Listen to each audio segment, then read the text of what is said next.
A big factor that holds a lot of people back from investing is what happens if I lose? What happens if the stock that I'm investing goes down? And there are some things that you can do to help mitigate some of this risk. Number one is don't invest money that you're not comfortable losing.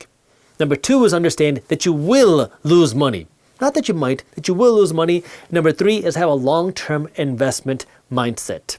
Because if your goal is to invest your money for 6 months, oh my God, you're going to go through a lot of emotional stress. And the goal here is to become a long-term wealth building investor. And that means you can't have such a short-term mindset if you want to be an investor. Now, starting with number one, which is don't invest money that you're not willing to lose.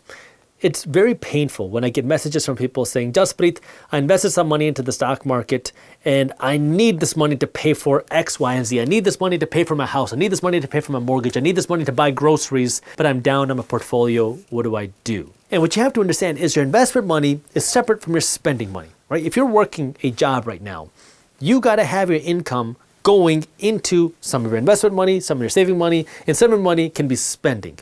You don't want to use your investment money to spend when you run out of your spending money. They're completely separate. Your investment money is what's going to allow you to become wealthy, but you don't want to come in and just start spending money that you're not comfortable losing. But you also want to have a long-term mindset because the reality is the stock market crashes. The stock market goes up and down. It's a part of our economic system. We have seen a stock market crash happen every decade for the last century. Another stock market crash will happen. When? I don't know. But we know that this will happen. It's a part of our economic system.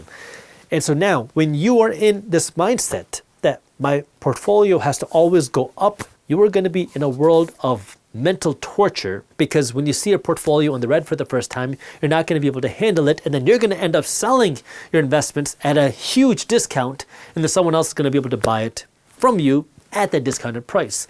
And this is where what you have to remember is you want to be a long-term investor and you have to know your strategy. So if you're passively investing your money into the stock market, if you're passively investing your money into a broad portfolio, then when markets go down, instead of selling, you want to use them as opportunities to buy more. If you are actively investing and you see markets go down, now what you want to do is be picky with the companies that you're investing in because obviously you don't want to invest in a company on the way to bankruptcy, but you want to do your research. But if you see a good opportunity, that's the time where you want to be even more aggressive. And likewise, when markets are going up, this is where you want to be pickier. You want to be a little bit stricter because what ends up happening, unfortunately, is the opposite. When markets are going up, people assume that nothing bad can ever happen. So they start just dumping money in because they think everything's going to continue going up and I just want to ride the wave. But as soon as you start chasing the stock market, that's when you've already lost. Because that's where now a lot of people start taking their profits. And again, the stock market is emotional. Once people realize that the stock market is overvalued, you can see it turn around and you can lose your profits very quickly. And this is where the key is to know your strategy. If you're a passive investor, just stick with your system whether the market's up or down. If the market's crashing, you keep sticking with your system. If the market is rising, you keep sticking with your system. In fact, the only change you really want to make is if the market is crashing, that creates an opportunity for you to buy more. If you're actively investing, you got to be picky, especially in boom markets. You got to be pickier with the investments that you make and you want to keep some cash aside. That way, if something bad were to happen, you have money to be able to capitalize on investment opportunities because you can see the greatest investment opportunity in the world.